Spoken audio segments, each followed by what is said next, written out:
Buenas noches, doctor. No sé si está hablando ahora, pero no se le escucha. Buenas noches con todos. ¿Podemos empezar? Sí, doctor.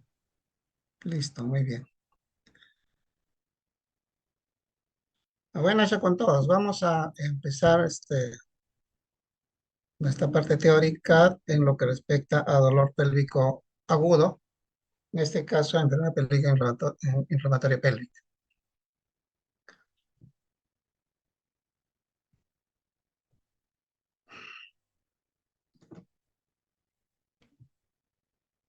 Bueno, este es nuestro índice. Vamos a ver todos estos aspectos de lo que es enfermedad pélvica inflamatoria, su definición, su etiología, la epidemiología, la clasificación, cuadro clínico, formas clínicas o etapas de la enfermedad pélvica inflamatoria, su diagnóstico, tratamiento, secuelas y complicaciones y algunas adendas más. En cuanto a definición, la enfermedad pélvica inflamatoria es una infección del tracto genital superior femenino o será principalmente en mujeres sexualmente activas.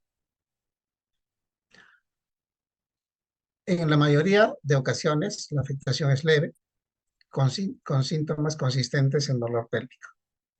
Y en algunas veces estas van a ser asintomáticas, como vamos a ver más adelante. Un 25% de los casos se van a complicar con formación de abscesos tubováricos, con implicación de órganos pélvicos vecinos y otras formas más graves de diseminación intraabdominal de la infección. En cuanto a su etiología, los gérmenes principalmente involucrados son dos bacterias, consideradas enfermedades de transmisión sexual: la Neisseria gonorrhoeae y la Clamidia trachomatis. Principalmente estas dos, pero no únicas, como lo vamos a ver después. Las bacterias de la flora endógena, entre las cuales encontramos el Mycoplasma hominis, la Escherichia coli y la Klebsiella pneumoniae, también van a estar involucradas en lo que es la enfermedad pélvica inflamatoria. Y en mujeres portadoras del DIU o con antecedentes y otros con antecedentes de peritonitis, diverticulitis, se puede aislar también la actinomyces israelí. También se ha visto involucrado lo que es el Mycoplasma genitalium, que se ha asociado a uretritis inespecífica en el hombre y en la mujer a la enfermedad pélvica inflamatoria. También en casos raros se han aislado la Haemophilus influenza y el E. coli, la Escherichia coli y el Streptococcus en trompas de falopio con salpingitis. En cuanto a epidemiología, en el Perú no la tenemos, no existen estudios actuales. La incidencia aproximada en los Estados Unidos es de 780,000 casos al año. De estos, un 25% se van a hospitalizar y un 15% van a requerir cirugía. Más del 25% de pacientes con historia de enfermedad pélvica inflamatoria van a tener secuelas a largo plazo.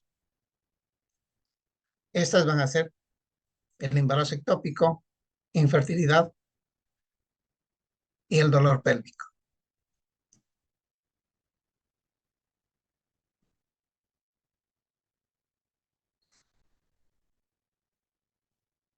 Entonces, es una patología de alta prevalencia que tiene una mortalidad del 1% y una recurrencia hasta un 25%. En cuanto a su real incidencia, es muy difícil de determinar, ya que la enfermedad no siempre es clínica, es decir, que puede pasar inadvertida. En nuestro país no se tiene información respecto, porque no hay una notificación de casos que nos permita estimar esa prevalencia. En el 2007, un estudio muy antiguo, en el Hospital Loaiza estimaron una prevalencia del 28% de pacientes en edad reproductiva y en el 2% de pacientes posmenopáusicas con enfermedad pélvica inflamatoria.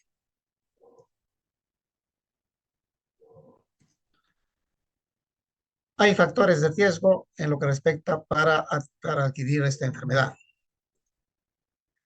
En la mayoría están dados a los factores de riesgos que están muy estrechamente asociados a lo que es la infección de transmisión sexual.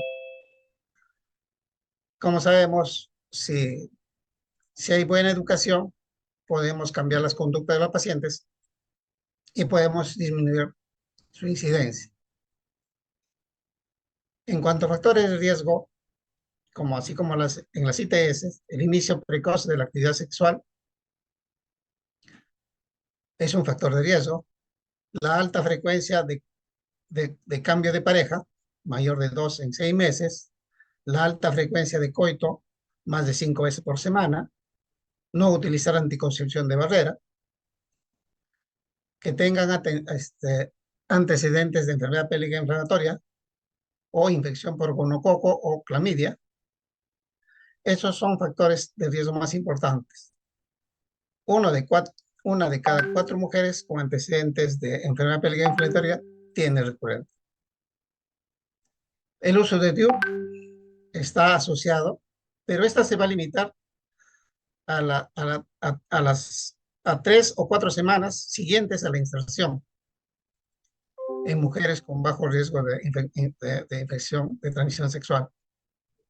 Las vaginosis bacterianas, bajo su nivel socioeconómico, el tabaquismo y el coito con menstruación. Pero así como hay factores de riesgo, también hay factores protectores. Por ejemplo, los métodos anticonceptivos de barrera es el principal factor de protección, como en las enfermedades de transmisión sexual.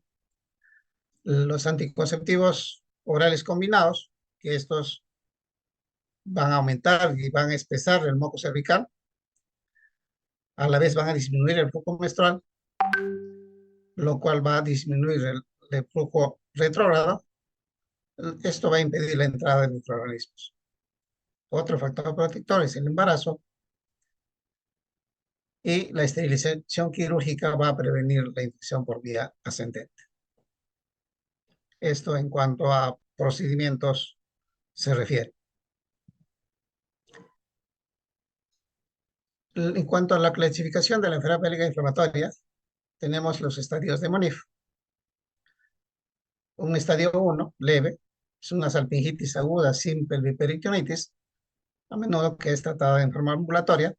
El estadio 2, moderado, una salpingitis aguda con pelviperitonitis o signos de irritación perineal.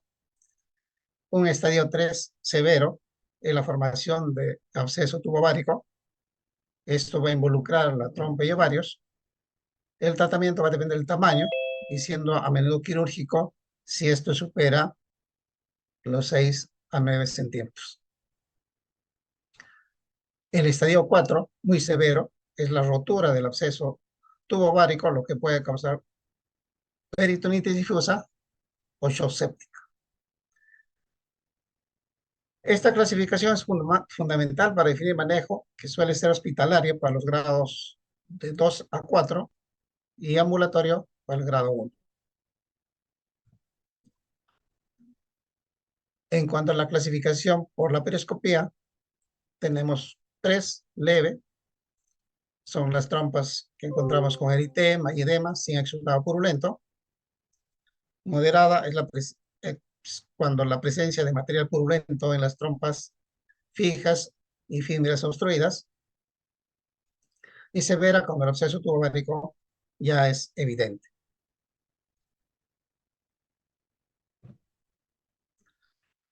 En cuanto al cuadro clínico, la enfermedad pélvica inflamatoria no posee manifestaciones clínicas variables, dependiendo del estadio de la enfermedad. Es importante considerar que más del 50%, es decir, el 60%, es subclínico, es decir, asintomático.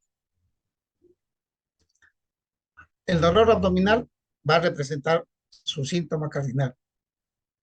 La metrorragia irregular puede estar presente en un tercio de los casos. El flujo genital de mal olor, la uretritis y fiebre se asocian al cuadro, pero son muy pocos específicos. Y para destacar también que solamente un 50% de los que presentan una enfermedad pélvica inflamatoria van a ser fiebre. Entonces, ¿cuándo sospechar de un cuadro de una enfermedad pélvica inflamatoria?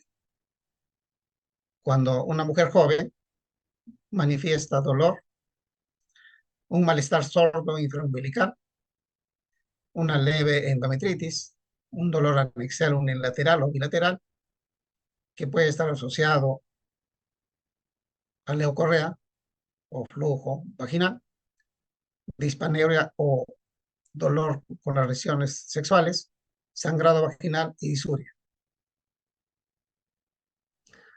En cuanto a las formas clínicas o etapas de la enfermedad pélvica inflamatoria, se pueden presentar varias formas clínicas, desde procesos leves u oligosintomáticos hasta los más severos y sintomáticos a medida que el proceso inflamatorio progresa.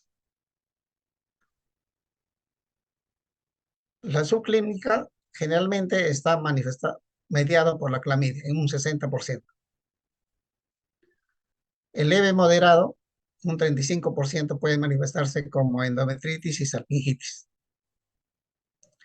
El severo y emergencias ginecológicas en un 5%, estas van a presentarse como un absceso tubovárico, una pelviperitonitis y una peritonitis difusa.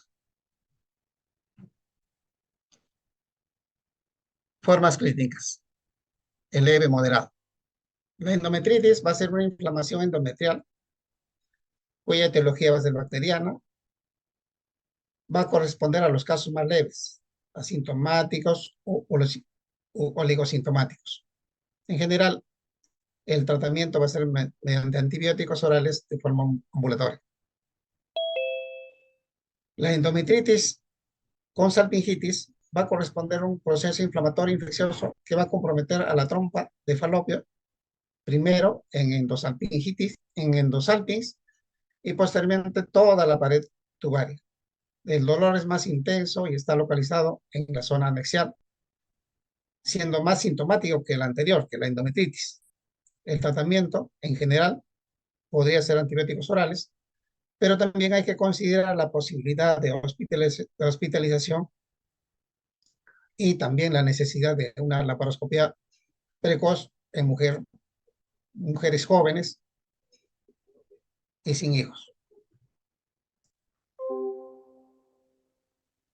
En las formas clínicas severo o emergencias ginecológicas está el absceso tubovárico. En esa etapa del proceso, el compromiso inflamatorio infeccioso sale de la trompa y compromete el ovario. Va a dar lugar a la formación de un absceso que va a comprometer a la trompa y el ovario. El manejo siempre debe ser hospitalizado con antibióticos endovenosos, pues esta condición puede ser grave y amenazar la vida de la paciente. El tratamiento inicial es médico, pero puede requerir también cirugía. La pelviperitonitis va a corresponder a una inflamación del peritoneo pelviano como progresión del proceso inflamatorio y va a consistir en un cuadro caracterizado por dolor, fiebre, leucocitosis y signos de irritación peritoneal en hipogastria. En esta etapa del proceso, los ruidos hidroides todavía van a estar presentes. El manejo debe ser siempre con paciente hospitalizada y con antibióticos endovenosos.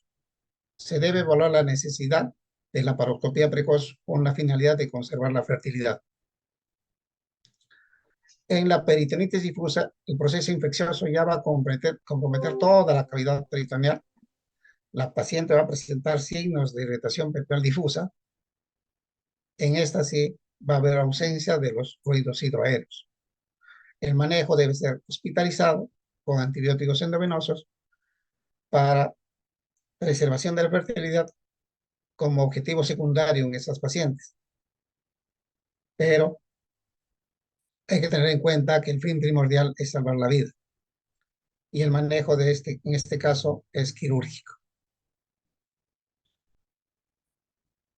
Pero en las formas clínicas de la enfermedad pélvica inflamatoria también hay casos especiales de, de, de enfermedad pélvica inflamatoria.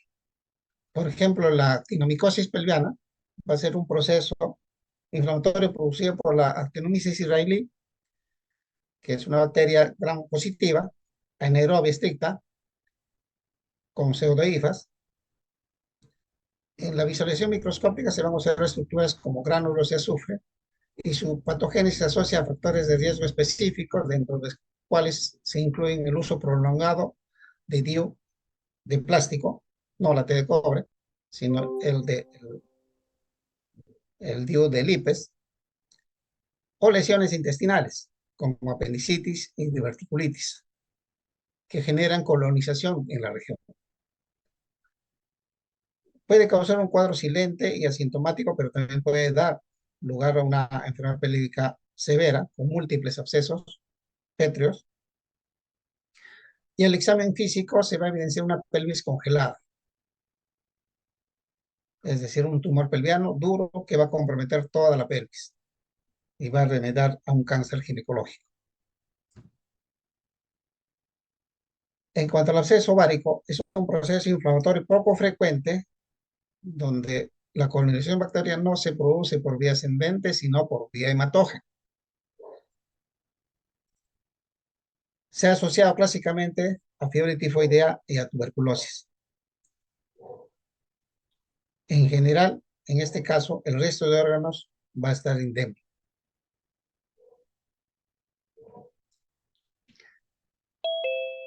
Otras formas clínicas especiales de enfermedad pélvica inflamatoria es el síndrome de Fitz-Curtis. Va a corresponder a una perihepatitis asociada a la enfermedad pélvica inflamatoria. Su fisiología se explica mediante la colonización bacteriana a través de las goteras paritocólicas y va a ocurrir principalmente por gonococo y o clamidia.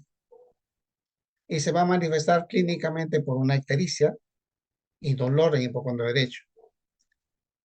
En la cirugía se va a lograr visualizar las adherencias de las cuerdas en cuerdas de piano desde el diafragma hacia la cápsula de Gleason, así como en la gráfica que se presenta ahí. En cuanto a diagnóstico, para el diagnóstico de la enfermedad pélvica inflamatoria, o también se está llamando ya proceso inflamatorio pelviano, incluye la evaluación clínica, básicamente también la historia clínica, como antecedentes, como hemos visto los factores de riesgo, los exámenes de laboratorio y ocasionalmente va a ser quirúrgica por medio de la laparoscopía. Debido a un amplio aspecto de presentaciones clínicas y subclínicas de la enfermedad pélvica inflamatoria, su diagnóstico va a ser impreciso y generalmente va a depender ya de la experiencia clínica. El gold estándar que se considera para el diagnóstico de una enfermedad pélvica inflamatoria es la laparoscopía. Pero como ustedes comprenderán, la laparoscopía es costosa, no siempre se tiene en la mano y no siempre vamos a someter a una paciente a este tipo de diagnóstico. Entonces, podemos valernos de otros criterios diagnósticos para la enfermedad pélvica inflamatoria. Criterios diagnósticos, también como les vuelvo a repetir, que va ya cambiando nombres, el proceso inflamatorio pelviano. Entonces, los criterios mayores, suficiente uno, va a tener una sensibilidad del 95%, aunque no va a tener mucha especificidad, pero la sensibilidad nos va a ayudar. El dolor a la palpación de fondo uterino, el dolor a la movilización cervical, lo que anteriormente los clínicos antiguos llamaban el signo del candelabro. Esto se producía cuando uno en el tracto vaginal moviliza lo que es el cuello cervical, va a haber dolor en ambos anexos y dolor a la palpación anexial. Eso van a ser nuestros criterios mayores. Los criterios menores, complementarios, que van a aumentar la sensibilidad, es el flujo cervical anormal o descarga vaginal, una temperatura oral mayor de 38,3. Esto, como ya habíamos mencionado, en un 50% de los que presentan enfermedad pélvica inflamatoria, y el otro 50% no va a tener esto.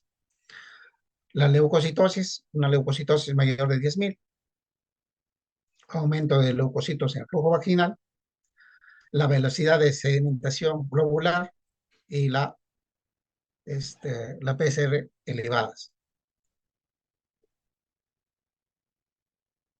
También va a haber al examen físico, podemos encontrar un complejo anexial que puede verse o evidenciarse en el examen físico o mediante una ecografía transvaginal.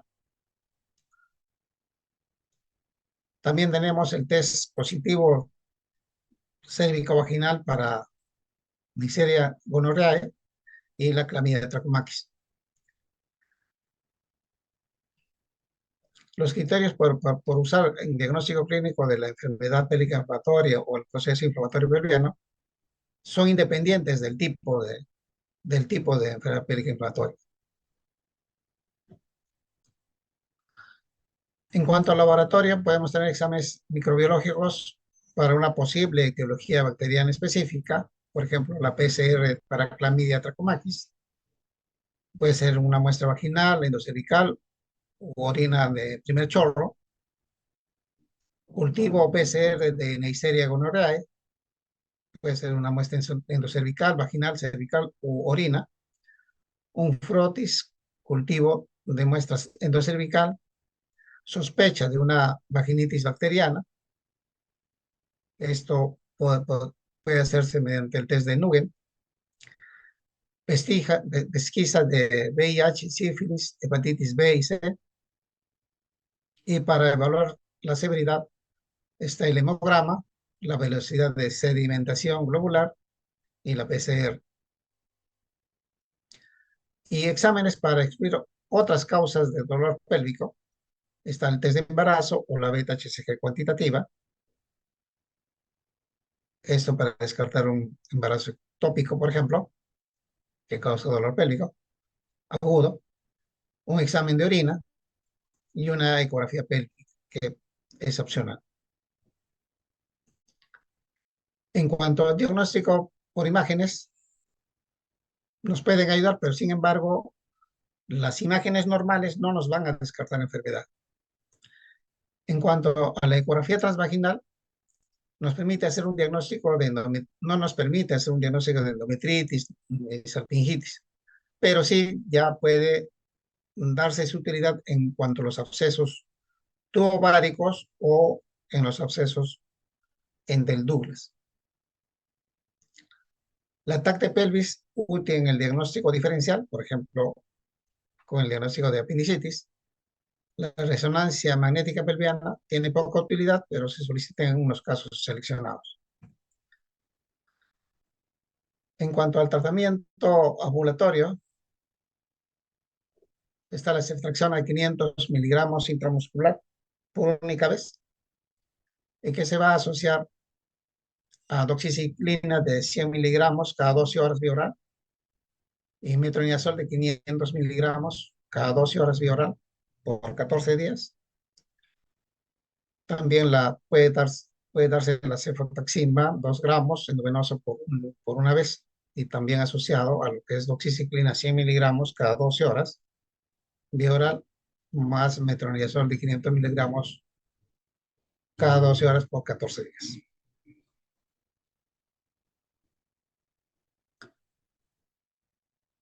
En cambio, cuando ya es hospitalizado, vamos a tratar con ceftriaxona 1 gramo cada 24 horas endovenoso, más doxiciclina de 100 miligramos cada 12 horas por vía oral o endovenoso, más metronidazol de 500 miligramos cada 12 horas por 7 hasta 10 días.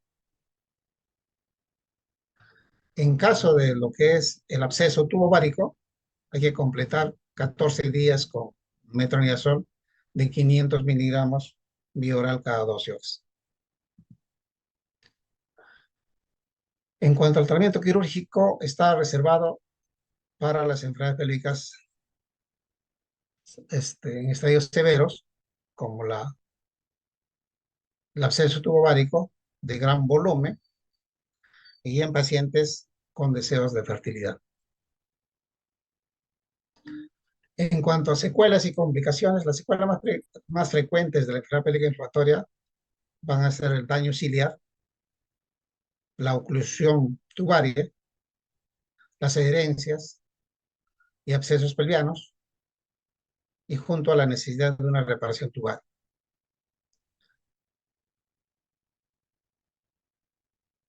Esto clínicamente se va a traducir una morbilidad a largo plazo que va a corresponder, por ejemplo, a un dolor pélvico crónico en un 20%, infertilidad otro 20%, embarazos ectópicos un 10% y una recurrencia de un 15 a un 25%.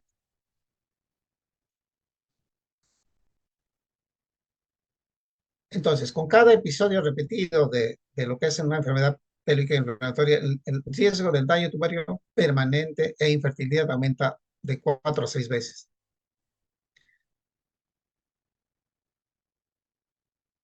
Esto es un aumento de 8% luego del primer episodio y cerca de un 20% luego de 2 episodios y de un 40% luego de 3 o más episodios. El riesgo de embarazo ectópico también aumenta en 7 a 10 veces después de una enfermedad pélvica inflamatoria.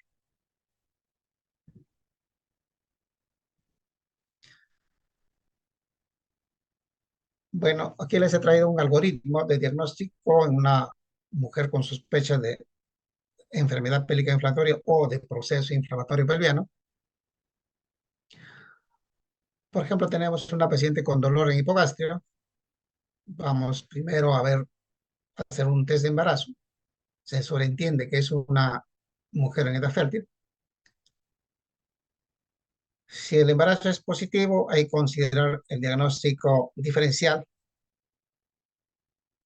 como puede ser un embarazo ectópico. Pero si es negativo, lo que tenemos que hacer es tomar la historia sexual detallada, nombre de parejas, hábitos, usos de anticonceptivos, para determinar los riesgos de infección. Asimismo, si hay riesgo de infección de transmisión sexual, si hay nueva pareja o pareja con infección de transmisión sexual, paciente joven que no usa, o hay un uso inconsistente de condón y antecedentes que haya tenido infección de transmisión sexual. Y por otro lado, también está el otro riesgo, que la cual no va a corresponder a una infección ascendente, como son el uso de DIU, los abortos provocados y las vaginosis bacterianas. Luego lo que vamos a hacer es caracterizar el dolor, la ubicación. Tiene que estar ubicada en la pelvis, pero aunque no necesariamente es así, la presentación, si es aguda o puede ser crónico, el carácter del dolor es sordo, constante o intermitente, y su exacerbación durante el coito, lo que es la dispareo. Y el examen físico orientado. El examen físico orientado tiene que ser, puede tener fiebre o no, porque ya sabemos que un 50% no presenta fiebre. Puede tener dolor anexial en un anexo o en ambos anexos, dolor a la movilización cervical, eso se había manifestado anteriormente, que llamaban el signo del candelabro, que haya una masa anexial, que haya dolor abdominal y cervicitis. Y otros síntomas que también hay que tener en cuenta son la secreción vaginal, un sangrado vaginal anormal, y si ya es de un grado mayor la enfermedad pélvica inflamatoria, va a haber síntomas sistémicos. O también, si ya no es tan complicado, va a haber síntomas leves.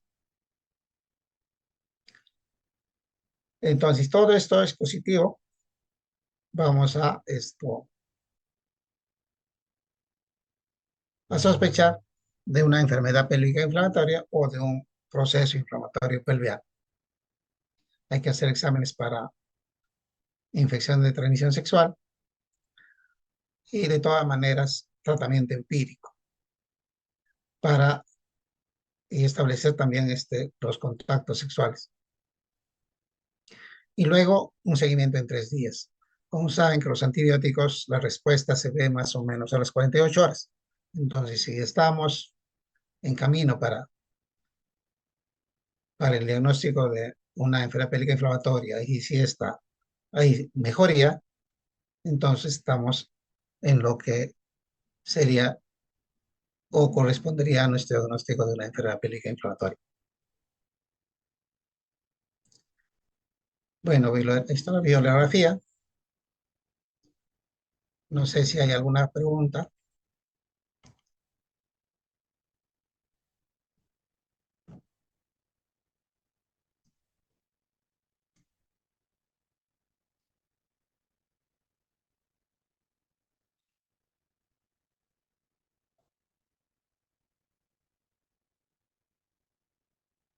Todo claro, doctor. Muchas gracias. Listo, hasta luego.